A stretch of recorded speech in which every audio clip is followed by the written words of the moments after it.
예, 1월 31일 우리 또 1월 마지막 주일 우리 하나님 말씀 함께 살펴가도록 하겠습니다. 자, 오늘은 바울의 행적 이제 두 번째 시간으로요. 사도행전 15장과 16장의 이제 내용들을 살펴보겠습니다. 갈등은 서로를 알아가는 과정이다. 이런 제목으로 우리 함께 말씀 살펴가도록 하십시다. 자, 지난 주일 우리는 그 사도 바울과 이 바나바의 그 1차 전도 행적과 또 그 후에 이제 예루살렘에서 있었던 그 최초의 그 교회 회의에 대해서 이제 살펴보았습니다. 그 사도들과 장로, 그러니까 온 교회가 함께하는 그 회의를 통해서 교회와 성도는 예수님으로 인해 이제 완성된 그 율법에 대해서, 그러니까 율법주의자들처럼 그렇게 행위에 얽매이는 게 아니라 하나님이 이것을 주시고자 했던 그 의도를 따라서 이제 그 하나님의 진심을 따른 믿음으로 살아가는 그 삶의 중요성을 이제 깨닫게 되죠. 그래서 이제 앞으로 교회가 어떻게 하나님의 백성답게 살아가야 하는지에 대한 그런 것들을 함께 이제 결정하는 것을 살폈습니다. 그래서 우리도 이제 이런 이 역사적 사건들을 생각해 보면서 오늘 이제 우리 교회와 성도가 하나님께서 이제 우리를 부르신 그 사명이 있지 않습니까? 존재의 그 목적, 그 이유에만 집중할 수 있는 그런 사명 중심적 교회 구조를 가져야 되는 게 중요하다. 이런 것들을 나눴었습니다. 자, 그리고 이제 오늘부터는 이제 계속되는 그 바울의 이제 2차 전도 행적을 우리가 살펴보게 됩니다. 이제 항상 우리가 전체 그림을 알고 그리고 이제 부분을 살펴나가면 우리가 모든 것을 바르게 이해할 수 있는 그런 이 안목이 생기기 때문에 우리가 항상 그렇게 전체를 먼저 보고 살펴가는 그런 방법으로 우리가 말씀을 살펴가십시다. 자, 그래서 2차 전도 행적에 대해서도 먼저 지도를 통해서 이제 전체 여정을 한번 쭉 확인을 해보고 그리고 이제 또 디테일한 것들을 우리가 살펴가도록 하겠습니다. 자, 2차 전도 여행은 이제 시작에서부터 이제 큰 문제를 만나게 되는데, 이제 바울과 바나바가 이제 1차 전도 여행 때 그 밤빌리아 버가에서 중도 해체했던 이 마가 요한의 문제로 이제 팀이 깨지게 됩니다. 그래서 바나바는 이제 마가를 데리고 가자 그러고, 바울은 이 도중에 하차했던 이 마가를 데리고 갈 수 없다. 이제 그렇게 하다가 결국에는 성령이 불러서 사실 한 팀이 됐었던 이런 사람들이었는데도 두 사람이 각자 자기의 길을 가게 됩니다. 그래서 이제 바나바는 이제 마가 요한을 데리고 이제 키프로스 섬, 1차 전도 여행 때 처음에 갔던 자기 고향이기도 하죠. 그쪽 섬으로 가게 되고, 바울은 이제 새로운 사람, 실라라는 이 사람, 그 예루살렘 교회 회의 후에 이제 파송됐던 사람인데, 이 사람 뭐 실루아노 이렇게도 부르는데, 이 사람과 동행을 해서 이제 바울의 고향이었던 다소 쪽으로 해서 이제 그 갈라디아 지역에 전도했던 그 여러 이 도시들을 되돌아보기 시작합니다. 그래서 바울과 실라는 이제 1차 전도 여행 지역의 교회들을 굳세게 이제 세워가면서 에베소 쪽인 이 소아시아 지역으로 가려고 했었습니다. 근데 성령께서 아시아 지방으로 가지 말라고 이제 하시기 때문에 이제 방향을 바꿔서 이제 북쪽 쪽으로 올라가게 되는데, 근데 이제 그곳에서도 북쪽 비두니아, 뭐 본도 이런 지역으로 들어가려고 할 때 또 성령께서 허락하지 않으시죠. 자, 그래서 이제 직진을 해서 쭉 가다 보니까 이제 무시아 지역에 이제 드로아로 가게 됐습니다. 그래서 이제 그곳에 머물 때 환상 중에 이제 마케도니아 사람이 나타나서 이제 자신들을 도와달라고 하는 그런 환상을 보게 되고, 그래서 이제 마케도니아 쪽으로 이제 가게 되는 겁니다. 이거는 이제 처음으로 복음이 동양에서 이제 서양으로 넘어가는 그런 상황이 되는 거죠. 그러니까 이제 복음이 이제 아시아 동방 지역을 넘어서 유럽 서방 쪽까지 확산되는 굉장히 중요한 사건을 사실 여기서 보여주고 있는 겁니다. 자, 그래서 마케도니아로 들어가게 되는데, 자, 그 지역에서 처음으로 이제 간 도시가 이제 빌립보라는 도시였습니다. 그래서 거기서 사역을 하다가 다시 이제 데살로니가로, 또 다시 베레아로, 그리고 이제 아가야 지역에 이제 아테네로, 그리고 이제 그곳에서 고린도 지역으로 이제 가게 됩니다. 그래서 지역을 옮겨가게 되는데 대부분의 이유는 이제 가는 곳마다 계속적인 그 유대인들의 핍박을 받았었기 때문입니다. 그래서 이 데살로니가에서 같은 경우는 뭐 불과 3주 정도밖에 머물 수가 없었고, 베레아를 거쳐서 이제 아테네까지 피신을 해야 될 그럴 정도였죠. 자, 그렇게 이제 고린도 지역에 도착을 하게 돼서 여기서 이제 거의 1년간 머물면서 복음을 전하고 그러면서 고린도 교회를 세우게 되는 거죠. 그리고 이제 그 후에 복귀하면서 고린도에서 배를 타고 에베소 지역으로 넘어와서 거기서 다시 이제 예루살렘으로 왔다가 거기서 다시 이제 원래 처음 떠났던 이 수리아의 안디옥으로 돌아오는 거. 그게 이제 2차 전도 행적의 전체적인 그림입니다. 자, 이런 전체적인 여정을 여러분 잘 기억하시면서 우리가 이제 하나씩 살펴가도록 하겠습니다. 자, 먼저 이제 15장 36절. 며칠 후에 바울이 바나바더로 말하되 우리가 주의 말씀을 전한 각 성으로 다시 가서 형제들이 어떠한가 방문하자 하고, 바나바는 마가라 하는 요한도 데리고 가고자 하나 바울은 밤빌리아에서 자기들을 떠나 함께 일하러 가지 아니한 자를 데리고 가는 것이 옳지 않다. 이런 이제 다툼이 시작이 됩니다. 그러니까 먼저 2차 전도 여행을 계획한 이유부터 우리가 좀 살펴보면 그건 뭐였습니까? 이제 그들이 씨를 뿌렸던 거죠. 한번 선교 여행을 다니면서 씨를 뿌렸던 곳을 다시 한번 돌보자라는 것이었습니다. 그러니까 우리가 무슨 일을 하든지, 또한 교회가 어떤 사명을 감당하게 될 때 다 이런 과정을 거칩니다. 씨를 뿌리는 과정이 있고, 뭐 사실 그 전에 기경하는 과정도 있겠죠. 기경하고 씨를 뿌리고, 그 다음에 이제 그 씨가 자랄 수 있도록 물을 주고 돌보고, 그러면서 이제 온전하게 성장하게 하는 그런 일들을 감당해야 되죠. 단지 만약에 씨를 뿌리는 걸로만 끝났다 그러면 그게 어떻게 되는 겁니까? 뿌린 씨를 돌보지 않으면 씨를 뿌린 게 아니라 씨를 버린 거죠. 자, 그래서 씨를 뿌리게 되면 그 뒤에 이제 물도 줘야 되고, 또 거름도 줘야 되고, 또 잡초가 나거나 불필요한 것들이 자란다면 당연히 우리가 땀 흘려 그것을 제거해야 되는 거죠. 그러니까 예수를 믿고 성도가 되었는데 이 똑같은 거죠. 말씀에 씨가 들어갔는데 이게 이제 말씀에 씨가 들었다고 바르게 자라면 좋은데 그렇지 않은 경우가 있다는 겁니다. 그래서 말씀을 잘못 알게 될 수도 있고 오해할 수도 있죠. 그럼 그런 걸 바르게 알려주고 온전하게 알려주고. 근데 이제 그런 교회 속에 와서 이런 하나님의 뜻을 혼란케 하는 이단 사입이나 엉뚱한 이론들이 들어온다? 그럼 당연히 그것들과 변론하고 변증하고 척결하는 그런 일도 해야 되는 겁니다. 그러니까 한 교회에게 주신 이 사명의 길을 걸어갈 때도 마찬가지입니다. 함께 나아가기로 한 이 약속을 잊지 않도록 계속 도전하고 바른 방향을 제시하는 게 굉장히 중요하죠. 그래서 주신 사명의 길에서 흔들리지 않고 좌로나 우로나 치우치지 않고, 또 혹시나 그렇게 넘어진다고 하더라도 잘못된 길을 가더라도 바른 길로 돌아올 수 있도록 마땅한 그 대가를 지불하고 온전히 이 교회를 세워가는 것, 이 사명을 지켜가는 것 중요합니다. 그래서 교회라는 것은 그저 뭐 씨만 뿌려놓으면 다 되는 게 아니고 항상 이 가꾸는 게 더 중요한 겁니다. 자, 그래서 우리 교회 같은 경우는 이제 셀이라는 이 하나님의 어떤 가족, 우리가 보통 교회다 그렇게 부르는데 이 하나님의 가족으로 우리가 지칭할 수 있는 셀이라는 게 참 중요한 거죠. 이 교회를 셀이라 부를 수 있는데 이 셀을 우리가 교회라고 부르는데 이거는 바로 이곳에서 생명이 탄생하고 또 탄생한 생명이 건강하게 자라서 또 생명을 낳는 생명이 되게 하는, 바로 그게 바로 진정한 하나님의 영적인 가정이기 때문에 그렇습니다. 그래서 멜번 시티 교회로 따지자면 우리 하나님께서 이 씨를 우리 교회 가운데 뿌리신 거죠. 그래서 우리는 하나님의 진정한 이 가족, 이 셀, 우리 교회, 각 교회들을 통해서 이 씨가 건강하게 자랄 수 있도록 해야 되는 겁니다. 그래서 우리에게 주신 이 비전과 사명이 뭐 때에 따라 바뀌고 뭐 사람들의 불평과 불만과 이런 거에 따라 변하는 게 아니라 온전히 하나님이 심은 이 싹이 온전하게 싹트고 건강하게 자라서, 그리고 이제 열매 맺히기까지 땀 흘린 그 헌신을 우리가 해가야 되는 겁니다. 단지 생명이 자라나는 것만이 아니라 이 성장한 후에는 이 성장한 생명이 또 다른 씨를 뿌리고 자라게 할 수 있는, 그래서 생명을 낳는 생명의 나무가 되기까지 그렇게 우리가 이 사명들을 감당해 가야 되는 거죠. 중간중간에 이 표대를 향한 길에서 자꾸 빗나가게 하는 일들이 생길 수밖에 없습니다.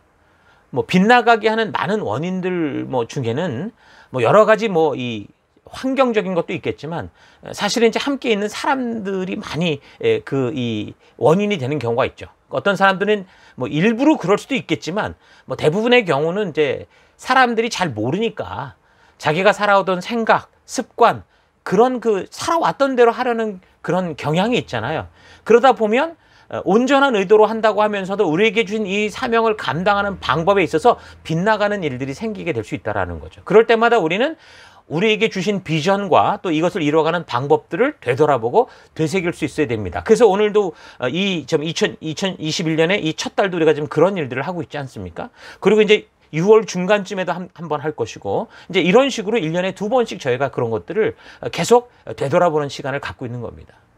그래서 내가 처음 만났던 그 하나님의 사랑과 그 부르심, 그 나를 부르신 이유와 그것을 이루라고 하신 그 목적과 사명, 방법을 잊지 않는 거, 이게 중요한 거죠. 그래서 부름받은 사명의 길, 우리에게 주신 이 씨앗들이 바르게 자라고 열매를 맺어서 결국 이 사람들이 이 교회 안에서 하나님이 찾으시는 그 생명을 낳는 생명의 나무가 되게 하기까지.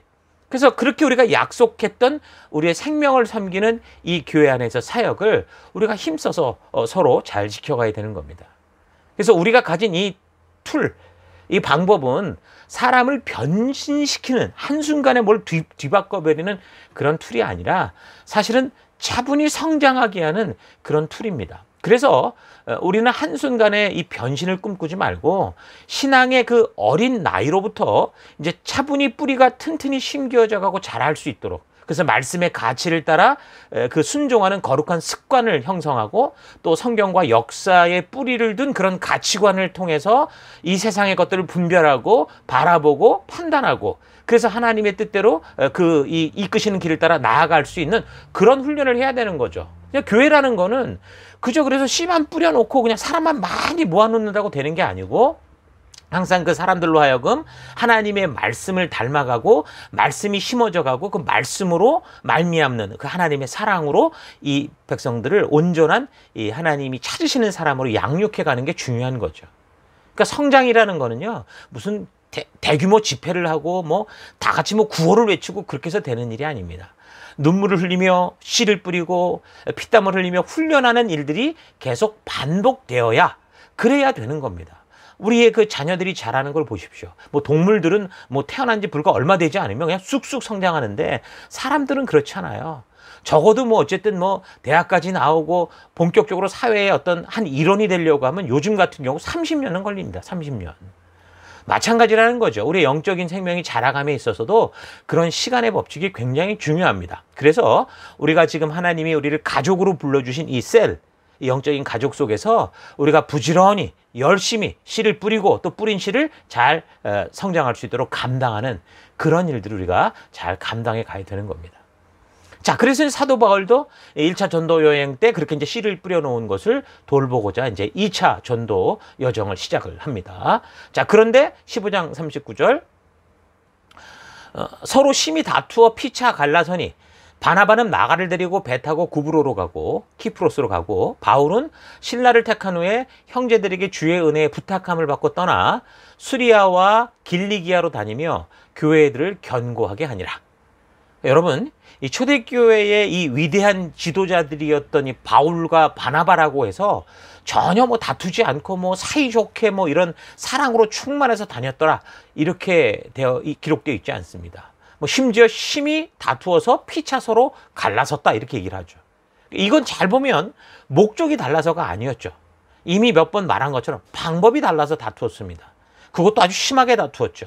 그러니까 이 방법이라는 게 단지 프로그램을 어떻게 할 것인가만이 아니라 지금 이 상황을 보면 누구와 함께 할 것인가라는 그런 문제도 포함되는 것을 볼 수 있습니다. 말하자면 함께 새로운 이 한 해를 섬겨갈 우리가 지금 셀을 구성하는 그런 문제, 이걸 때문에 심하게 다툰 거다, 이렇게 볼 수 있는 겁니다. 그러니까 어떤 사역을 감당함에 있어서 함께 하나 된 생각으로 힘을 모을 수 있는 그런 어떤 뭔가 나와 맞는 사람을 이렇게 만나는 거 참 중요하긴 하죠.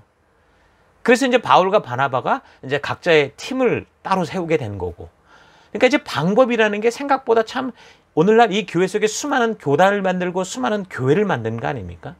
근데 저는 그게 틀렸다고 보지는 않습니다. 다만 우리가 다른 것들을 서로 인정하고, 그래서 처음부터 한 교회를 들어갈 때 이런 사실들을 잘 알고 함께 우리가 좀 이렇게 헌신할 수 있는 그런 모습으로 들어가는 게 좋죠. 어쨌든 분명한 것은 교회 안에 많은 다툼은 하나님이 주신 목적보다 그 방법을 적용하는 것에 있어서 많은 이 문제들이 발생한다라는 사실을 기억하시고, 우리가 이제 이 교회로 모이게 된 것은 그런 하나님이 주신 이 목적, 그 사명을 이루는 방법에 있어서 방법으로 우리가 하나 되어서 힘을 모으고자 우리가 지금 이 교회로 모였다라는 거 잊지 마시고, 이 방법에 있어서 우리가 더 힘써서 하나 되는 우리가 됐으면 좋겠습니다.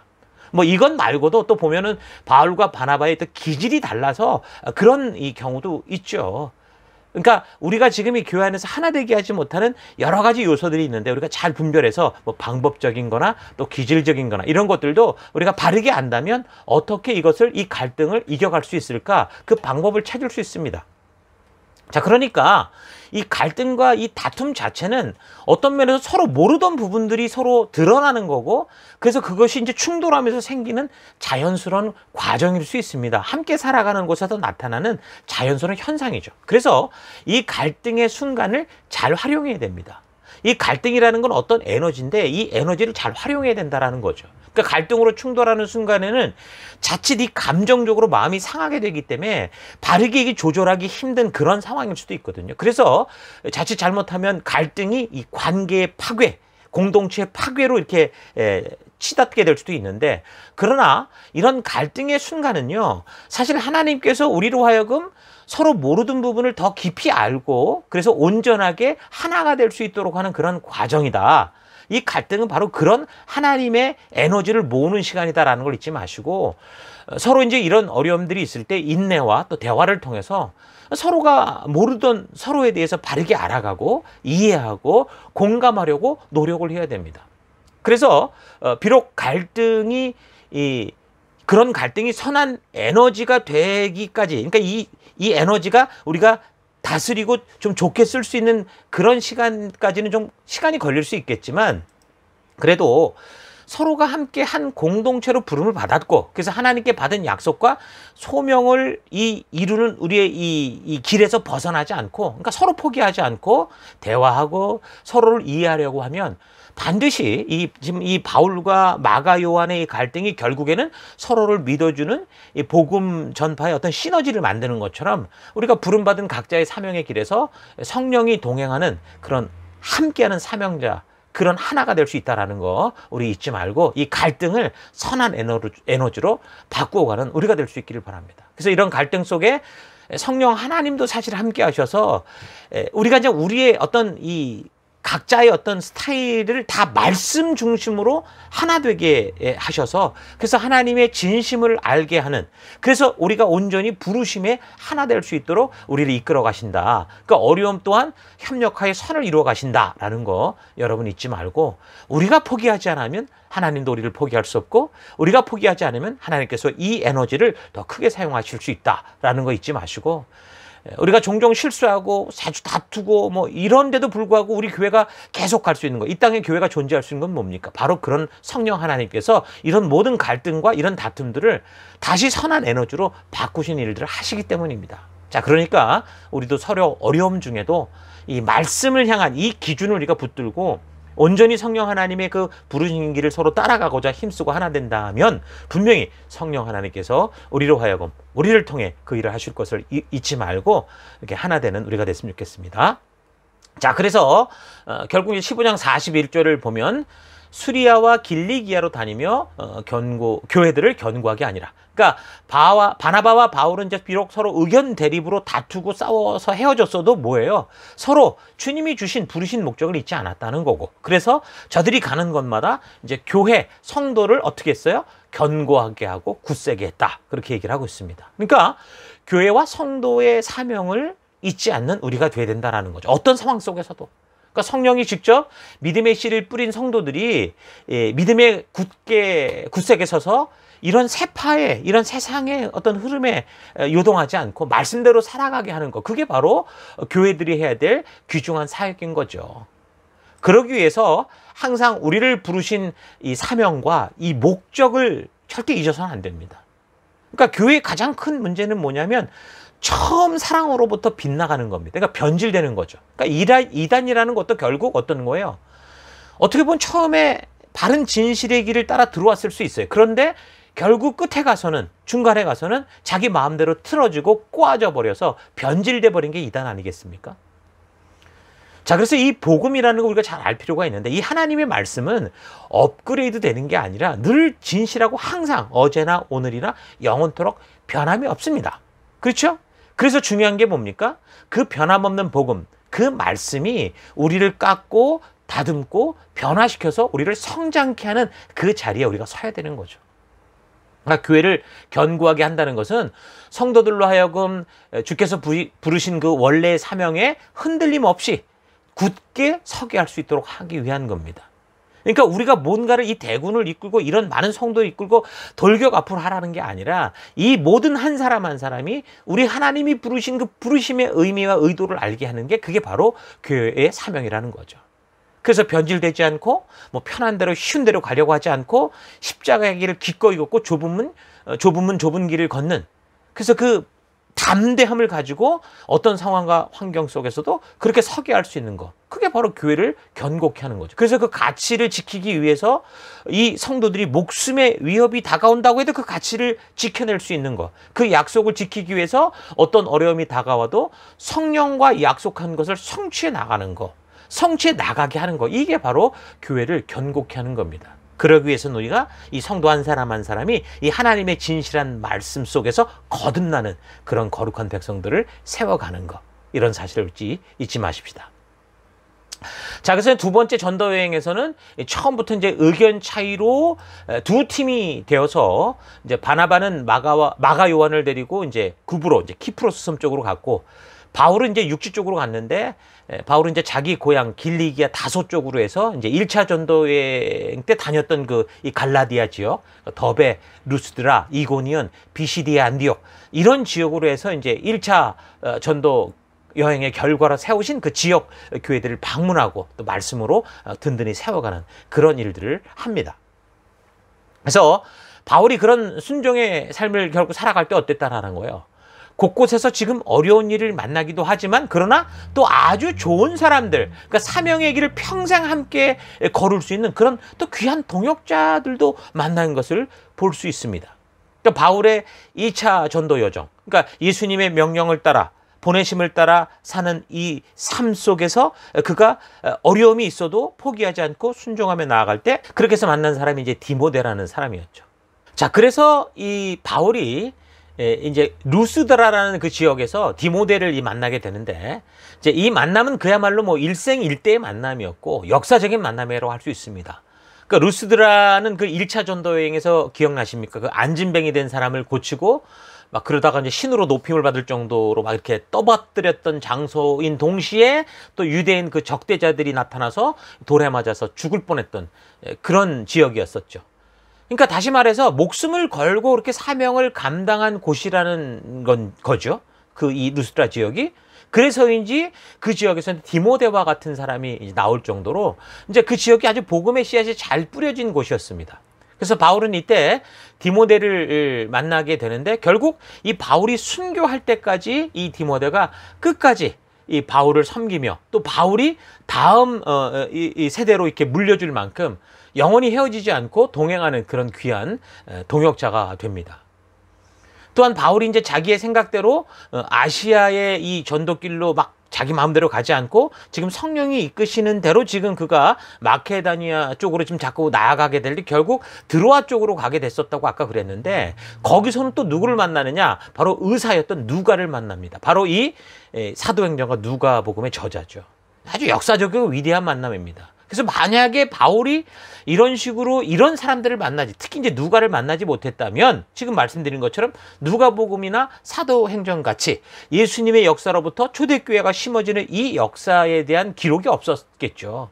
지금 바울이 기록한 서신이 13개에 지금 누가가 쓴 이 기록이 누가복음, 사도행전. 그럼 벌써 바울과 이 누가에 의해서 쓰여진 이 책이 15권이라는 건데, 그렇게 보면 신약 27권에서 뭐 거의 반 이상을 차지한 거 아닙니까? 그러니까 바울이 누가를 만나서 이루어 놓은 이 역사적 업적이 그래서 이제 신약 성경의 이 거의 대부분을, 거의 반 이상을 완성하게 되는 겁니다.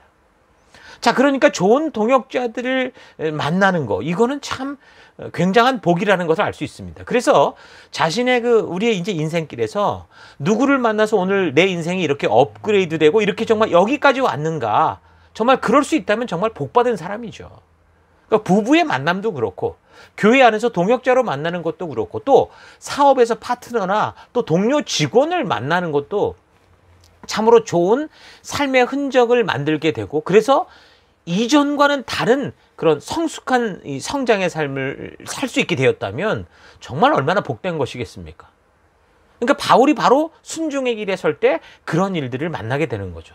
여러분들이 그렇게 누군가를 만났을 때 만약에 그 사람으로 인해서 정말 내가 성장하고 발전하고 부르신 길을 걸을 수 있다. 여러분 정말 그런 축복들을 받을 수 있기를 바랍니다. 또한 하나님의 말씀의 가치를 따라 순종하여 살아가는 여러분을 만난 그 어떤 사람도 바로 여러분으로 인해서 축복받았다. 내가 저 사람을 만남으로 성장했고 발전했고 정말 이 길을 걸을 수 있었다.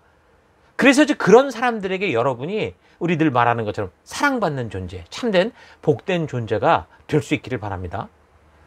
여러분 주 안에서 거룩한 일, 가치 있는 일, 그러니까 하나님이 우리에게 맡기신 이 일들은 혼자 행하는 게 아니라 누군가와 함께 이루어가는 그런 길이라는 거 잊지 마십시오. 성경이 말하는 성도의 삶은요, 개인전이 아닙니다. 단체전이다라는 걸 잊지 말아야 됩니다. 그래서 말씀대로 순종하는 자리에서 이렇게 같이 사람을 만나고 함께 섬기는 걸 싫어하거나 두려워하거나 회피하거나 기피하거나 이런 사람들은요, 하나님께서 우리에게 부탁하신 그 온전한 사명의 길을 걷기가 쉽지가 않습니다. 그러니까 그런 태도로는 우리가 함께 해야 되는데 좀 우리가 모나서 날카로운 부분들도 부딪혀서 깎여야 되는데 그런 것 자체가 싫어서 그냥 모난 채로 살아가려는 그런 태도로는요, 그러니까 배우지도 못하고 하나님의 말씀 앞에서 바르게 성장도 되질 않죠. 근데 여러분 바울이 만약에 예수님의 말씀대로 순종하는 그런 전도의 삶을 살지 않고 이 누가라는 사람, 이 의사 누가를 만나지 못했다면 이 바울의 활동이 거의 기록으로 남아있지 않아서 우리는 지금 이게 초대교회를 이 역사를 살펴볼 때 하나님이 어떻게 일하셨나를 살펴보는 것에 있어서 굉장히 무지했을 수도 있을 겁니다. 바울이 비록 다투고 뭐 관계 가운데 어려웠어도 그래도 끝까지 예수님께서 주신 사명에 헌신하고 전도인의 그 삶을 살아서 순종할 때, 그리고 또 그렇게 순종할 때도 많은 환난과 어려움을 만나기도 했지만 그가 포기하지 않을 때 어떻게 되는 거예요? 가는 곳마다 좋은 사람들, 디모데를 만나고 누가라는 사람도 만남으로 해서 결국 하나님께서 이루시고자 하는, 지금 하나님이 이거 주도해 가시는 이 사역에 굉장히 중요한 하나님이 세우신 일꾼이 되는 것을 볼 수 있었습니다. 그래서 그 고난 여정을 함께 걷고 경험하고 순종하는 길을 걸은 것 말고도 또 어떤 놀라운 역사가 나타났습니까? 바로 그런 전도의 삶이 고스란히 기록이 돼서 우리가 지금 이렇게 하나님이 세우신 교회가 어떻게 우리에게까지 올 수 있었는가, 하나님이 이 새 언약 성취를 통해 어떤 일을 이루셨는가라는 그 일들을 우리가 역사로 이렇게 상세하게 살피면서 이렇게 그 하나님의 그 행하신 일들을 우리가 배울 수 있게 된 겁니다. 얼마나 놀라운 일입니까? 자, 그러므로 여러분 삶의 현장에서 우리가 전도인의 삶을 사는 거, 우리가 정말 나아가서 전하고 외치는 삶을 사는 거, 이걸 두려워해서는 안 됩니다. 무서워하지 마십시오. 비록 대적하고 조롱하고 놀리는 그런 사람들이 있을 수도 있겠지만, 때로는 다투어야 되고 또 거절받을 수도 있겠지만, 우리가 그럼에도 불구하고 순종의 길을 걸어가면 하나님께서 예비하신 그 평생의 동역자, 역사를 일궈내는 귀한 사람들을 만날 수 있게 됩니다. 그러니까 우리 혼자 걷는 길이 아니에요. 우리가 순종의 길을 갈 때 순종의 이 길을 걷는 사람들을 함께 만나서 시너지를 만드는 것, 그게 바로 하나님이 일하시는 방법입니다. 그래서 우리가 지금 셀에서 사람을 만나고 함께 할 때 이 만남 하나하나를 우리가 소중히 여겨야 되고 최선을 다해야 되는 거죠. 그래서 어떤 사람들은 뭐 때로 전혀 관심을 보이지도 않을 수도 있지만, 또 어떻게 보면 어떤 사람들은 나중에 정말 이렇게 생각만 해도 정말 기분이 좋고 막 그런 사람 있잖아요. 그러니까 함께 이게 정말 같이 있었던 게 너무 기쁘고 고마운 그런 사람도 우리가 만나게 됩니다. 자, 저는 그런 면에서 볼 때 지금 이 시티 교회 사역을 하기 오래전부터 벌써 이제 그런 귀한 동역자들 우리가 만났고, 그래서 이제 이 길을 걸어오는 게 얼마나 감사한지 모릅니다. 지금 함께 10년, 20년 이상 이 사명의 이 험난한 길을 함께 걸어오고 있는 우리 지체들을 정말 생각해 보면, 우리 리더들, 우리 함께하는 이런 귀한 동역자들을 생각해 보면 정말 감사가 저절로 나오더라고요.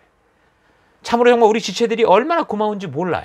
이렇게 이 귀한 사람들을 만나게 하신 하나님께 너무 감사가 나오는 거죠. 한국으로 돌아간 지체들 중에도 여전히 이 교회를 기억하고 사랑하고 섬기고 기도해 주는 분들도 많이 있거든요. 참 축복받은 삶을 살고 있는 겁니다. 한 길을 걸을 때 하나님이 그런 귀한 생명들을 만나게 해주시는 거죠. 자, 이제 내일부터 우리가 이제 2월이 되면서 2021년 이 올해도 변함없이 이제 주신 이 하나님의 가족, 이 셀을 통해서 생명을 살리는 이 사명의 길을 이제 공식적으로 시작을 하게 됩니다.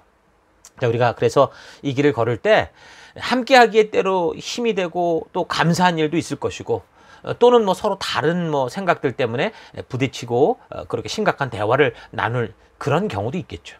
근데 이제 그런 갈등은 서로를 가까이 하는 중요한 도구다라는, 하나님이 함께하고 시너지를 만들려고 하는 하나님의 시도다라는 사실을 잊지 마시고, 이런 갈등의 순간을 위기로 인한 관계 파괴 이런 방향으로 가는 게 아니라 오히려 서로 모르던 그 진심들을 알게 되고, 그래서 서로 더욱더 이 갈등이 신뢰하고 서로 믿어줄 수 있는 기회, 그러니까 함께 주의 가족으로 성장할 수 있는 그런 사랑의 동역자가 되는 그런 기회로 만들어가는 여러분과 제가 됐으면 좋겠습니다.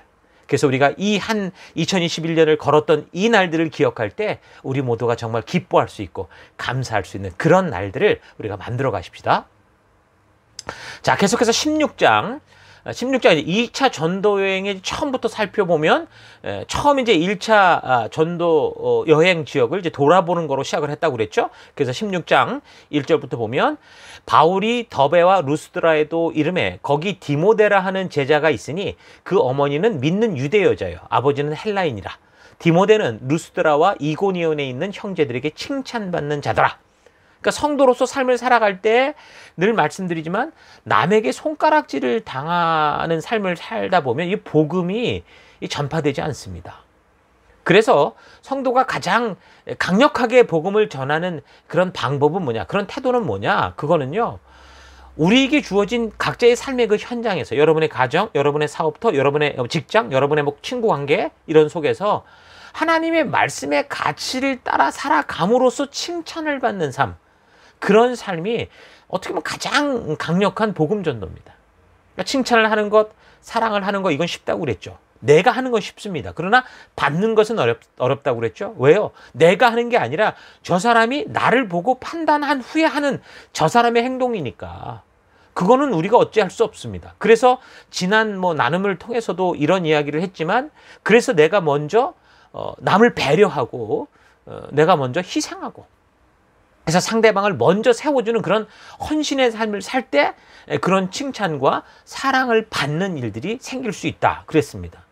그러니까 의외인 거죠. 우리가 먼저 섬겨야만 또 아름다운 그 섬김의 모습이 온다, 그 말입니다. 그러니까 디모데는 바로 그런 사람이었던 것 같아요. 그래서 16장 3절, 바울이 그를 데리고 떠나고자 할 새 그 지역에 있는 유대인으로 말미암아 그를 데려다가 할례를 행하니 이는 그 사람들이 그의 아버지는 헬라인인 줄을 다 알미더라. 그러니까 예루살렘 회의를 통해서 할례를 받을 필요가 없다고 하는 그런 공식적인 결정을 지금 이 바울이 곳곳에 전하고 있었음에도 바울은 지금 이 디모데를 데려다가 이 할례를 행하게 했습니다. 왜 그랬습니까? 그러니까 복음을 전하는 데 있어서 이것 때문에 꼬투리가 잡히고 방해가 될 것, 그런 것들을 아예 없애는 거죠. 미리 다 이제 그런 어떤 복음에 방해가 되는 것을 없애려고 했던 겁니다. 그러니까 유대인들이 사는 그 디아스포라에서 하나님이 주신 율법의 가치를 따라 살아가는 이런 저들의 삶을 보고 유대교로 개종하려고 했던 그 이방인들이 있었다고 그랬잖아요. 근데 그 사람들이 어떻게 그렇게 개종을 할 수 있느냐? 그 사람들은 반드시 할례를 받았어야 됩니다. 그래야만 이 유대 공동체에 함께 속할 수 있었고 회당에 나와서 함께 예배드릴 수 있었죠. 그러니까 앞으로 지금 이 바울과 이 실라 또 디모데가 함께 걸어가는 전도의 길에는 어떤 거예요? 대부분 유대인의 회당부터 찾아 들어가잖아요. 그런 과정은 거의 필수적이기 때문에 디모데가 지금 이방인의 피가 섞인 사람이기 때문에 아마 할례를 받지 않았던 것 같아요. 그러면 이제 그대로 물론 말씀의 원리대로 하면 상관은 없으나, 그러나 이제 가는 곳곳마다 할례파들의 이제 방해를 받게 될 거고, 그러다 보면 이제 복음 전파의 본질에 집중하지 못하고 엉뚱한 이제 자기 증명의 시간을 쏟아야 되니까, 쓸데없는 것에 시간을 낭비할 수밖에 없게 되니까 아예 이 복음 전파에 방해가 되는 것들을 미리 다 없애서 준비를 하는 거죠. 자, 이런 걸 보면 우리도 우리의 삶에 있어서 이런 복음 전파에 방해가 되는 것을 기꺼이 버리는 삶이 성도의 삶이라고 할 수 있습니다. 그래서 이 세상들이 흉내내는 술, 담배를 비롯한 이 세상이 좋아하는 것들 우리가 함부로 하는 게 아니에요. 기꺼이 버리는 삶을 살아야 되는 거예요. 그래서 교회를 다니기 시작하면 교회를 다니지 않을 때 세상에서 즐기던 것들을 다 우리가 멈추게 되지 않습니까? 왜 그렇습니까? 그것이 복음 전도에 도움이 되지 않고 해가 되기 때문에 그런 겁니다. 세상이 즐기고 누리는 것들을 함께 행하면 뭐 다 처음에는 다 그런 거야, 괜찮아, 이렇게 이해한다고 말을 하지만 나중에 진짜 복음이 들어가야 되는 바로 그 타이밍에 이 사람들이 전부 그것 때문에 뭐 너와 나와 다른 게 뭐냐, 같이 즐기고 같이 놀다가 느닷없이 무슨 네가 거룩한 사람이라고 이런 소리를 하냐, 꼬투리가 됩니다. 그 복음의 문이 닫히게 되죠. 그러니까 복음의 방해가 되는 것을 기꺼이 버리는 삶, 그게 바로 성도의 삶이고 그게 복된 삶인 겁니다. 그러니까 버리는 것만이 아니라 처음부터 복음의 방해가 되지 않기 위해서 그런 것들은 아예 가까이 하지 않고 또 성실한 태도, 또 약속을 바르게 지키는 그런 신실한 태도들, 이런 것들은 우리가 반드시 습득을 해야 되는 거죠. 그러니까 교회 리더들이, 성도들이 함께 한 생명을 살리겠다고 하면서도 이런 이 세상과 구별돼야 되는 기본적인 삶에 있어서 불성실하고 핑계와 변명을 대고 세상을 흉내내고 또 교회의 약속들을 소홀히 여기면서도 자꾸 이제 이 말로만 그렇게 한다면 이 복음이 바르게 전달될 수가 없고, 말은 타이틀은 리더고 집사고 권사고 목사고 그런지는 몰라도 어떻게 하나 인정받지 못합니다. 그런 걸 본 적이 없습니다. 그래서 성도의 태도와 이 약속을, 성도의 성실한 태도와 이 약속을 지키는 이런 이 기본적인 태도들은요, 개인의 태도에, 개인의 삶에서도 굉장히 중요한 거지만 복음이 바르게 전파되는 것을 방해하지 않기 위한 성도로서, 리더로서 반드시 우리가 기본적인 어떤 성품으로, 태도로 가져야 될 굉장히 중요한 것이다 라는 거 잊지 마십시오. 어느 공동체에서든지 힘들고 어려운 환경 속에서도 함께 약속을 지켜내려고 하는 그런 삶이 복음을 바르게 전달하게 하고 또한 사람들이 그를 따르게 하는 그런 리더로 이제 성장하게 하는 거죠. 그러니까 자신은 여러 상황과 환경을 만날 때마다 핑계를 대고 약속을 지키지 않으면서 남을 이끌고 인도하는 그런 자리, 내가 뭘 같이 하자고 해서 할 수 있는 그런 일은 없습니다. 한 공동체 속에서 약속을 지키지 않으면 아무리 타이틀을 높게 달아도 사람들이 따르지 않아요. 그러니까 전하는 말씀의 진리조차 믿지는 않습니다. 사실 이것은 리더라는 타이틀에만 적용되는 게 아니라 나이를 먹었다고 해도 약속을 지키지 않으면 존경이나 존중, 신뢰를 받지 못하는 건 다 똑같습니다. 심지어 생각해 보세요. 하나님도 만약에 이렇게 약속만 하고 그것을 지켜주시지 않았다면 사람들이 더 이상 하나님을 하나님으로 인정하지 않았을 겁니다. 하나님도 신실하게 그 약속을 지키시기에, 그래서 우리가 하나님을 사랑하고 신뢰할 수 있는 거죠. 그러나 우리 하나님은 약속하실 뿐 아니라 그것을 반드시 지켜주시고 성취해 주시는 그런 하나님이시기 때문에 이 세상 그 누구도 하나님을 함부로 말하지 못하는 거고 우리의 하나님이 되실 수 있는 거죠. 그러니까 약속을 성실히 지켜가는, 그거는 하나님의 특성이고 성도의 기본 태도다라는 거 잊지 말아야 됩니다. 이것 자체가, 이렇게 약속을 지켜가는 삶 자체가 강한 전도의 힘이고 리더의 힘이 되는 거예요. 지금 나이가 그래서 어리고 리더라는 타이틀이 만약에 없다고 해도요, 만약에 어떤 사람이 한 공동체에서 한 약속을 성실히 지켜간다면 그런 성도는요, 지체들로부터, 공동체로부터, 리더들로부터 존경받고 그가 살아가는 삶과 말에 힘이 생기죠. 그래서 무엇보다 이 사람은 사랑받는 사람이 될 수 있습니다. 그래서 이런 삶, 성실한 약속을 지켜가는 이 삶이 바로 하나님 닮은 이 삶이 전도자의 태도고 복음의 통로가 되는 빛과 소금의 삶이다라는 거 잊지 마십시다. 자, 그래서 그 당시 바울이 디모데에게 그렇게 꼬투리 잡힐 만한 것을 다 없애고 복음을 전하는 사역에 집중할 수 있도록 준비한 것처럼 우리도 우리가 사는 곳에 진정한 전도자가 되기 위해서, 우리가 살아가는 곳곳에서 진정한 전도자가 되기 위해서 어떤 상황과 환경이 다가오더라도 우리가 이래서 안 되고 저래서 안 되고 이런 게 아니라, 늘 익스큐즈를 말하는 게 아니라 교회 공동체의 약속을 성실히 지켜가는, 어떤 상황과 어려움 속에서도 그것을 막힘없이 지켜가는, 지키려고 하는 그런 복음의 통로로서 그렇게 준비되는 우리가 될 수 있기를 바랍니다. 자, 그래서 6절, 성령이 아시아에서 말씀을 전하지 못하게 하시거늘 그들이 부르기아와 갈라디아 땅으로 다녀가 무시아 앞에 이르러 비두니아라고 가고자 애쓰되 예수의 영이 허락지 아니하시는지라. 그러니까 아시아 쪽으로 못 가니까 이제 북쪽 어딘가를 가려고 했습니다. 8절 무시아를 지나 드로아로 내려갔는데 밤의 환상이 바울에게 보이니 마게도냐 사람 하나가 서서 그에게 청하여 이르되 마케도냐로 건너와서 우리를 도우라 하거늘. 자, 일단 이 말씀을 통해 우리가 알 수 있는 건 뭡니까? 지금 성령이 계속해서 이 선교 사역에 주도권을 가지고 계신다라는 걸 볼 수 있습니다. 그러니까 하나님 나라를 세워가는 일에 있어서 가장 앞서 나가시는 분, 계획을 가지고 계시는 분이 누굽니까? 바로 성령 하나님이시다라는 거 여러분 절대 잊지 말기 바랍니다. 그러니까 성령이 지금 이끌어 가시긴 해요. 근데 이끌어 가신다고 해도 바울의 의지와 상관없이 막 끌고 가는 게 아니라 바울 스스로 자기에게 주어진 그 삶의 현실에서 자기의 생각과 또 자유의지를 가지고 하나님신 가치를 가지고 스스로 판단해서 순종하며 살아갈 수 있는 그런 길을 걷게 하시죠. 그러니까 하나님께서 당신의 계획과 당신의 뜻이 있어요. 그러니까 그걸 가지고 푸시하는 게 아니라 사도 바울이 가는 그 길 앞에 당신도 당신의 이야기를 하는 겁니다. 사도 바울에게 그래서 당신의 뜻을 알리시는 거고, 그래서 바울이 그런 하나님의 뜻을 알게 될 때 스스로 어느 길을 갈 것인가를 스스로 결단하면서 나아가는 겁니다.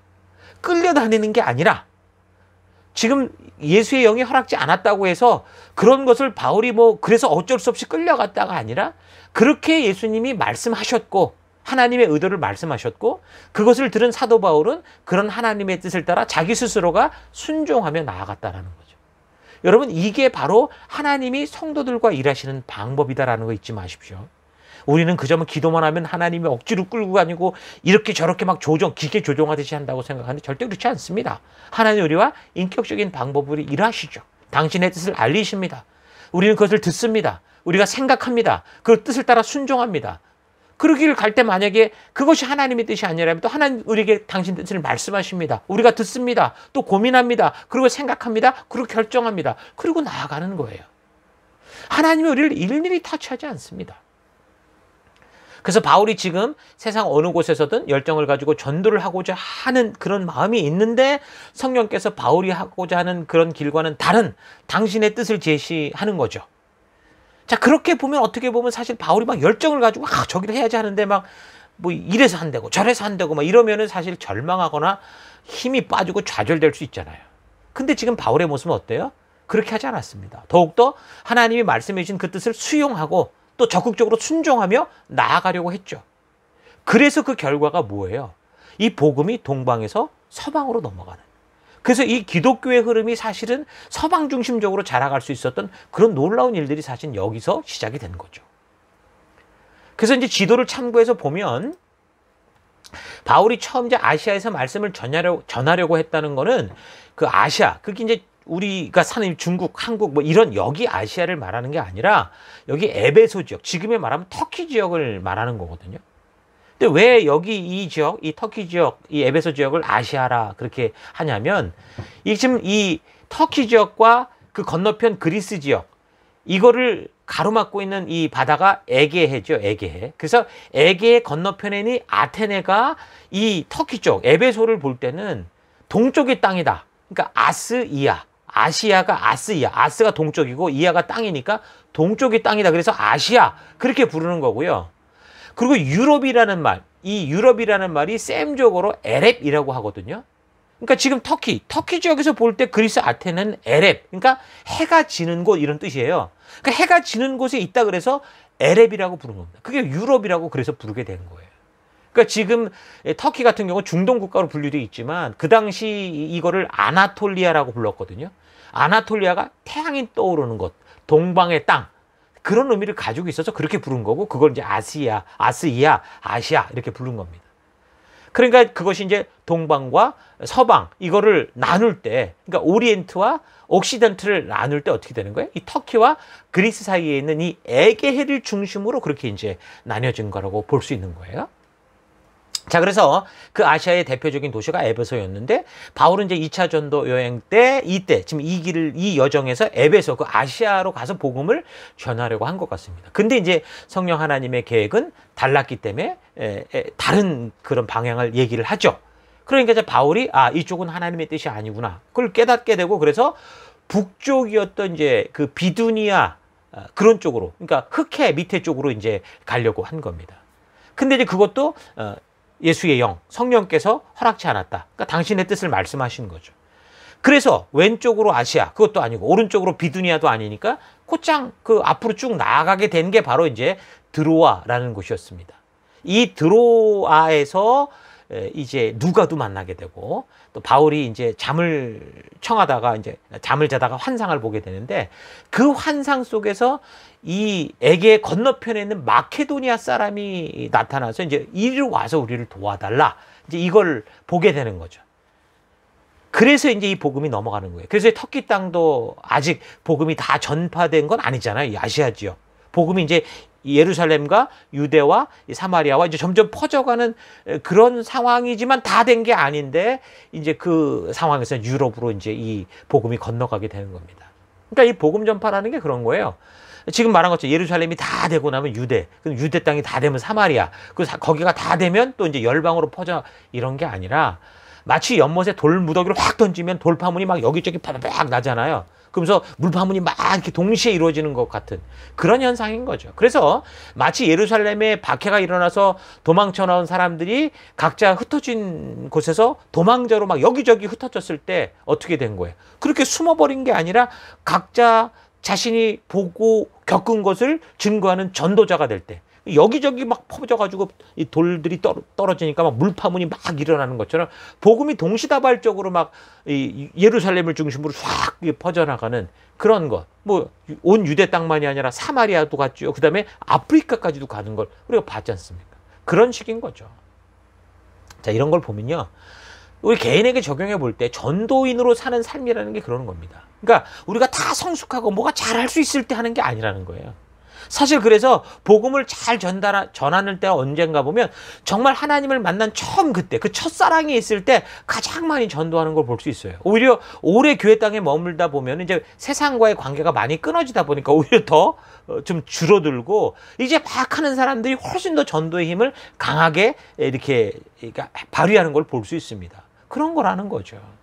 그러니까 내가 처한 삶의 현장에서 예수님의 명령대로 순종하는 그런 전도인의 삶을 살 때 내가 겪은 예수님과 하나님의 그 역사를 내가 만난 하나님을 전할 때 그 예수님을 전할 때 그 성령님을 전할 때 그렇게 그 복음이 계속 물파물이 일어나듯이 계속 나로부터 또 저쪽에서 누군가가 던진 물파물이 또 여기저기서 퍼져서 결국에는 그 한 사람에게 이쪽 저쪽에서 계속적으로 복음의 소식이 들어가서 결국에는 무르익은 때에 성령의 역사로 그가 변화되는 일들이 생기는 거죠.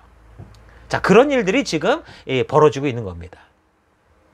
자, 이제 처음부터 보면 비록 2차 전도 여행 그 처음부터 바울이 전도의 방법에 대한 이 생각이 이 바나바와 달라서 크게 다투면서 팀이 갈라지게 됐지만 바울이 그거에 대해서 이제 감정적인 불편함 때문에 뭐 복음 사역을 포기한 게 아니라 예수님이 부르신 이 명령대로 순종하는 그 전도인의 삶을 살 때 디모데도 만나고 또 누가와 같은 그 귀한 동역자들을 만나기도 하고 그래서 이제 복음이 계속 이 멈추지 않고 전파돼 가는 것을 볼 수 있죠.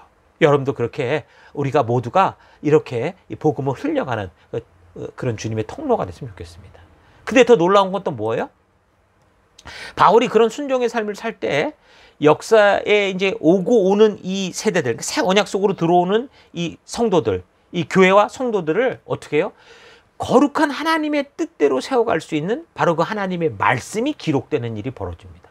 그러니까 지금 바울 일행이 1차 전도 여행 이후 2차로 그 지역의 교회들을 다시 방문하면서 말씀으로 굳건히 하는 그런 일들을 열심히 했는데도 불구하고 어떤 일이 생기냐면 이 그렇게 있는 교회들 속에 계속적으로 외부적으로 내부적으로 문제가 발생을 합니다. 그러니까 자꾸 이제 바른 믿음 앞에 서지 못하게 하는 그런 일들이 생기게 되거든요. 그래서 이제 어떻게 하는 거예요? 그래서 이제 기록으로, 편지로 그렇게 이제 교회를 세워가는 그런 일들이 생기게 되는 겁니다. 그래서 이제 신약에는 이렇게 그러니까 편지로 된 글들이 많은 거예요. 그러니까 그 당시 지역마다 지금 복음을 믿게 되는 성도들의 경우 어떤 거예요? 지금 교회에 대한 그 개념이 아직 잡히지 않았잖아요. 이제 곧 오시리라고 약속했던 그 예수님께서 이 사람들이 생각할 때 곧 오신다고 했으니까 자기들이 죽기 전에 올 거라고 믿고 있었습니다. 그래서 뭐 특별히 뭐 교회로서 뭘 이렇게 뭐 체계를 정비하고 뭐 어떤 사명과 이런 거를 뭐 생각할 게 아니라 그냥 오실 날을 기다리고 기쁨으로 전도하는 그런 삶만 살면 됐었죠. 그런데 예수님의 재림의 시간이 점점 지연되면서 교회 이름으로 모인 공동체 속에서 이제 내적으로나 외부적으로 이제 문제들이 발생하기 시작하고, 그래서 교회가 믿음의 굳게 서는 그런 일에나 또 교회로 하나 되는 이 일에 이제 문제가 발생하기 시작을 하는 겁니다. 그래서 바울은 이제 그런 교회 성도들에게 믿음으로 굳건히 설 수 있도록 그냥 안타까운 그 마음에 이제 책망의 글도 쓰기도 하고 격려의 글도 쓰고, 어떤 것이 문제를 올바로 처리하게 되는 건지 그런 방법도 적고 그 편지를 적어서 막 보내게 되잖아요. 그래서 바울이 이 성경, 지금 우리가 신약 성경이라고 보는 이 바울이 적은 이 성경들이 성경을 위해 적은 성경이 아니라는 거예요.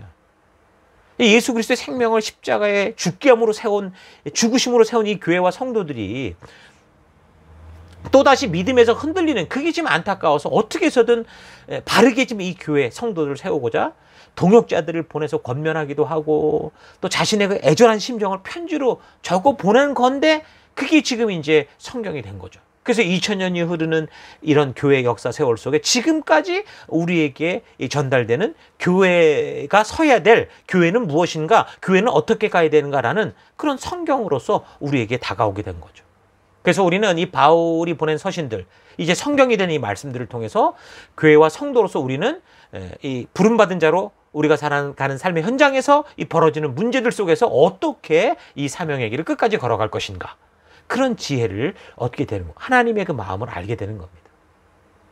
자, 우리도 그래서 우리가 각자가 보낼받은 삶의 현장에서 생각지도 못한 여러 가지 문제들을 만나게 될 건데, 그때 이제 셀을 통해서 우리 사람을 세워가는 일들을 하게 될 때 모두가 이제 예수 그리스도의 생명을 통해서 하나님의 거룩한 자녀로 모이게 돼서 한 부르심 앞에 서서 나아가는데도 이게 별의별 문제들이 다 발생하게 될 겁니다. 그때 이 사도 바울과 같이 예수님의 그 사랑의 마음과 그 가슴으로 이미 우리 선배들이 겪었던 이 역사의 기록을 통해서 참된 지혜를 배우고 성도가 무엇인지를 알고 어떻게 나아가야 되는지를 알고 우리에게 주신 이 한 영혼을 정말 세워가는 우리가 되기를 바랍니다.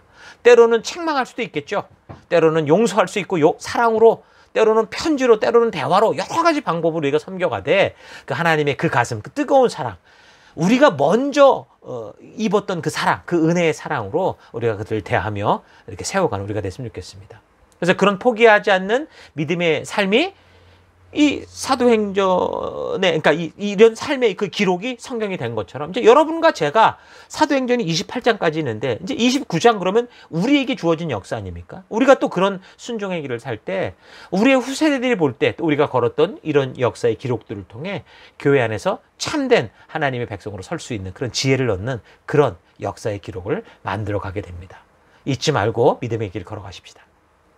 자, 그래서 16장 11절, 우리가 드로아에서 배로 떠나 사모드라게로 직행하여 이튿날 네아폴리로 가고 거기서 빌립보에 이르니 이는 마케도니아 지방의 첫 성이요 또 로마의 식민지라.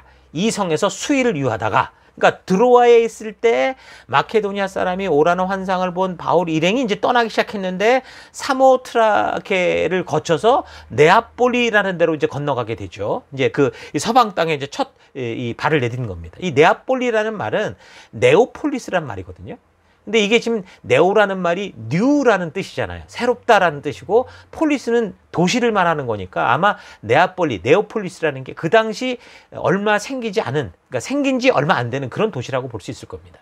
그래서 이제 그 네아폴리를 거쳐서 빌립보까지 가게 되는 거죠. 여기 빌립보는 이미 우리가 살폈던 것처럼 그 알렉산더 대왕의 아버지 필리포스가 왕이었을 때 마케도니아의 수도로 삼았던 바로 그 지역이죠. 그래서 12절, 거기서 빌립보에 이르니 마케도니아 지방의 첫 성이요. 여기서 첫 성이라는 것은 첫 번째로 큰 도시다. 그러니까 굉장히 큰 도시를 의미하는 겁니다. 또 로마의 식민지라. 이 성에서 수일을 유하다가 안식일에 우리가 기도할 곳이 있을까 하여 문밖 강가에 나가 거기에 앉아서 모인 여자들에게 말하는데, 두아디라시에 있는 자색옷감 장사로서 하나님을 섬기는 루디아라 하는 한 여자가 말을 듣고 있을 때 주께서 그 마음을 열어 바울의 말을 따르게 하신지라. 그러니까 빌립보에 도착해서 처음 복음의 열매를 맺힌 사람이 바로 이 루디아라는 여자였습니다. 이 여자는 지금 자주 옷감 장사를 했다고 했는데 이 장사, 이 자주옥감 장사는 굉장히 높은 사람들, 신분이 높은 사람을 상대하는 장사였습니다. 그 당시 이제 자주색으로 만든 옷은 왕족을 표시하는, 귀족을 표시하는 그런 색깔이었었거든요. 그러니까 자주색 물감 염료가 어디서 나오냐면 소라나 고동 그 꽁무니를 깨면 그 창자 속에서 이제 천연 염료가 나오는 거예요. 얼마나 조금 나오겠습니까? 그래서 이 옷 한 벌을 이걸 가지고 옷 한 벌을 염색하려고 하면 뭐 이 소라고동이 뭐 수천 개, 뭐 거의 10,000개 정도까지 있어야 되는 그런, 그러니까 이게 염료가 굉장히 희귀한 거라고 볼 수 있죠. 그래서 그렇게 추출된 희귀한 이 천연 염료로 이 옷을 물들이고 만드는 거니까 당연히 비쌀 수밖에 없었고, 그러니까 이제 아주 부자, 귀족, 왕족 이런 사람들만 접할 수 있었던 겁니다. 그러니까 이제 장사 누디아는 왕족이나 귀족을 상대하는 아주 유능한 비즈니스 여성이었던 거라는 거죠. 그러니까 바울의 전도 일행을 그래서 이제 자기 집에 초대를 합니다. 그러니까 그렇게 초대할 수 있을 만큼의 집이었다라는 거죠. 그러니까 바울 일행이 뭐 디모데, 누가 또 뭐 신라도 있었잖아요. 그러니까 대여섯 명 넘게 될 텐데 그런 사람을 다 자기 집으로 초대를 해서 거기에 거하라고 할 정도면 이 루디아의 집은 아마도 충분히 많은 사람을 유숙하게 할 수 있는 그런 큰 집을 소유한 사람이었던 것을 볼 수 있습니다. 그러니까 루디아는 아마도 유대인 같은데 태어나는 곳은 소아시아의 두아디아라고 볼 수 있고요. 남편 이야기 없는 걸 볼 때 뭐 남편이 일찍 죽었을 그런 가능성도 있습니다. 그러니까 사도 바울이 빌립보에서 바로 이 루디아를 만났는데 이 루디아가 바로 바울의 일평생의 또 후원자가 되는, 지금 뭐 디모데를 만났고 누가를 만났고, 그리고 지금 여기서 보면 또 누굴 만납니까? 이 루디아라는 아주 귀한 동역자들을 만나게 되는 겁니다. 그러니까 이렇게 좋은 동역자들을 만나게 되는데 중요한 건 뭐예요? 이 여인의 마음이 열린 게 왜 그랬습니까? 바울의 말재주가 아니라 주께서 그 마음을 열으셨다, 그렇게 말하고 있습니다. 그러니까 우리가 이곳에서 함께 지금 몇십 년을 사역하는 우리 지체들을 볼 때도 나의 능력으로 저들을 세운 게 아니라 성령 하나님이 우리 동역자들의 마음을 여시고 곳곳에서 이곳에 우리를 불러주신 거죠. 부족한 모습으로 섬기고 사역을 행하는 데 있어서도 뭐 서로를 불쌍하게 여기게 해주시고, 그래서 사실 우리 지체들 한 사람, 우리 리더들 한 사람이 성숙한 사람이죠. 아주 성숙한 성품으로 묵묵히 정말 이 길을 돕고 함께 걸을 수 있도록 그렇게 해주셔서, 그래서 우리 멜번 시티 교회가 여전히 지금도 이렇게 사명을 감당하고 있는 겁니다. 작년 한 해 우리가 코로나 바이러스로 지금 얼마나 어려움을 겪었습니까?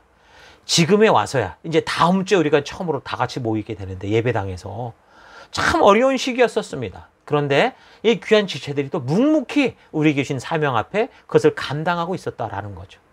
이게 사람의 능력이겠습니까? 하나님의 역사고 또 각 한 사람의 아름다운 성품과 성장한 그런 귀한 사역자로서의 그런 멋진 모습인 거죠. 정말 여러분께 감사합니다.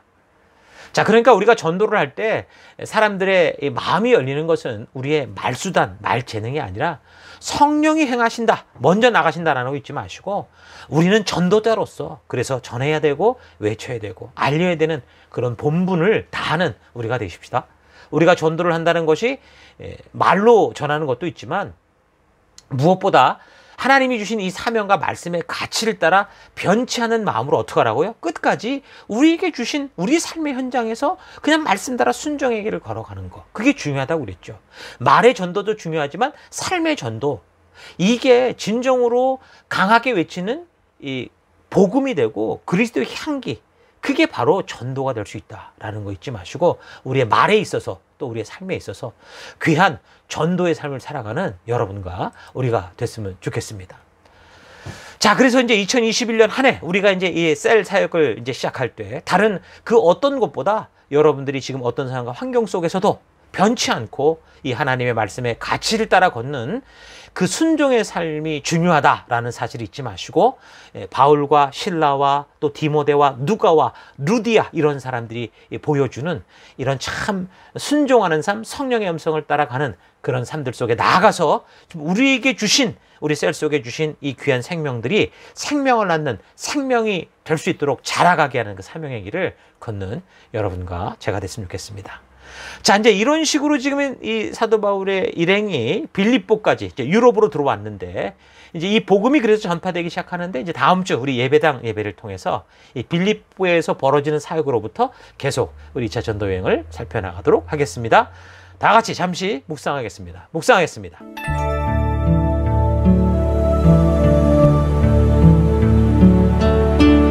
예, 교회 속에서 성도들은 실패하고 다투면서 커갑니다. 바울과 바나바가 심히 싸워 갈라져도 복음은 오히려 더 넓은 지역으로 전달되고 교회가 건강해져 갔죠.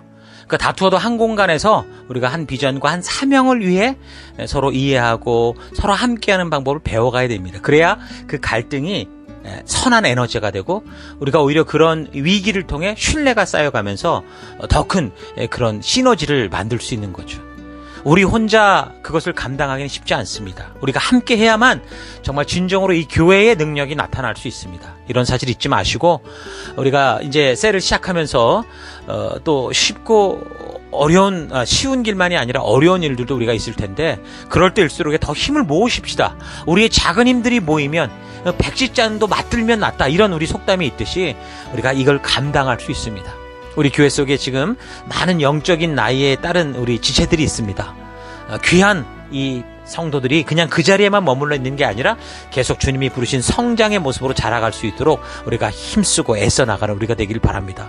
이 바울의 전도 행적을 살피면서 이 복음이 빠르고 넓게 전파되기 위해서 이미 하나님께서 모든 것을 행하셨던, 이미 오래전부터 행하셨던 그 일들을 우리가 잘 기억하시고, 예수님을 보내셨고 오순절 성령 임재를 통해 정말 그 하나님의 그 이 확실한 의도를 보여주셨고, 그래서 모든 사람들이 온 열방에 미리 가서 준비케 하는 그런 일들도 우리가 보면서, 우리는 지금 이미 주님이 하신 그 일 속에 나아가는 정말 주님의 그런 어떤 다 차려놓은 밥상 위에 숟가락을 얹는 우리다라는 거 잊지 마시고, 적어도 우리에게 주어진 이 교회 안에서, 우리 셀 안에서 정말로 내게 맡겨진 생명들을 향해 애정을 가지고 사랑을 가지고 하나님의 마음을 가지고 섬기고 세워가는 우리가 됐으면 좋겠습니다. 그럴 때 하나님께서 정말 우리를 만나게 해주신 이 만남이 우리가 먼 훗날 생각할 때 참 기쁘고 감사했던, 우리의 영혼이 깨어 있었고 하나님이 부르신 그 길 가운데 나아갈 수 있던 기뻤던 순간이다라는 그런 기쁨의 추억이 될 수 있도록, 그래서 오늘 우리 성령께서 우리를 통해 그 일을 역사하실 수 있도록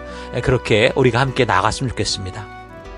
그래서 험한 땅에 옥토밭을 기경하는 마음으로 복음을 전할 때 우리에게 주어진 삶의 현장에서 이 말씀의 가치를 따라 여러분들이 살아감으로 인해서, 아까 말만이 아니라 삶이 전하는 전도가 아주 굉장히 강한 전도다 그랬던 것처럼, 우리가 나는 교인이요 이렇게 말하지 않는다고 해도 저 사람은 달라 라는 말을 들을 수 있는, 정말 내 삶이 복음의 향기가 되고 복음의 그런 메시지가 되는 그런 삶을 살아가는 진정한 전도인의 여러분, 전도인으로 살아가는 우리가 되기를 바랍니다. 자, 오늘 말씀을 생각하시면서 이런 결단을 가지고 함께 기도하기 원하는 것은, 하나님, 복음을 말로만 전하려고 했던 것 용서해 주십시오. 내 삶이 칭찬받는 삶, 믿을 만한 삶, 사랑받는 삶, 복음이 전파되는 그런 삶이 되기 원합니다.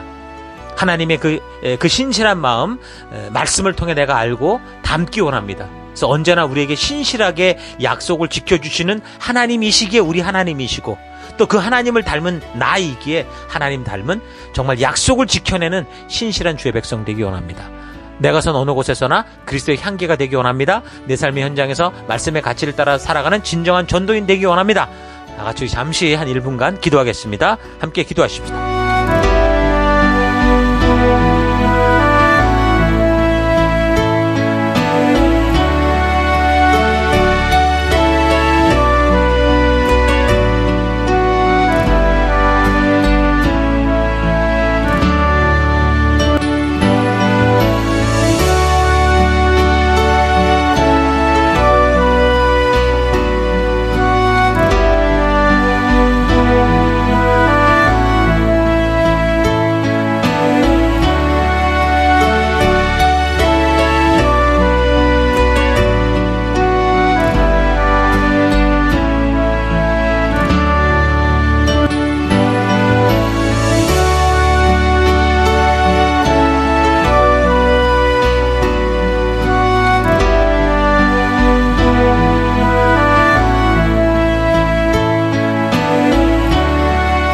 하나님, 주님은 우리에게 직접 말씀하신 것을 지켜주심으로 우리에게 그 사랑을 확증해 주셨는데 하나님 그런 복음을 말로만 전하려고 했던 것을 회개합니다. 용서해 주옵소서. 내 삶이 칭찬받는 삶, 믿을 만한 삶, 사랑받는 삶, 그래서 이 강력한 하나님의 진심이 전달되는 그런 삶 되기 원합니다. 성경과 역사에 담아주신 하나님의 신실한 마음을 온전히 알아서 정말 진정으로 거듭난 내가 되기 원합니다. 언제나 우리에게 신실하게 약속을 지켜주시는 그런 하나님 닮은 삶, 그래서 내 삶이 정말 전도가 되는 그런 삶 되기 원합니다. 내가 선 어느 곳에서나 그리스도의 향기가 되기 원합니다. 내 삶의 현장에서 말씀의 가치를 따라 살아내는 하나님 진정한 전도자 되기 원합니다. 하나님 우리에게 다가오는 이 갈등들을 주님이 주시는 시너지로 만들어 하나님 우리에게 주신 이 믿음의 길들을 담대히 걷는 우리가 되기를 간절히 바라옵고 예수님 이름으로 기도했습니다. 아멘.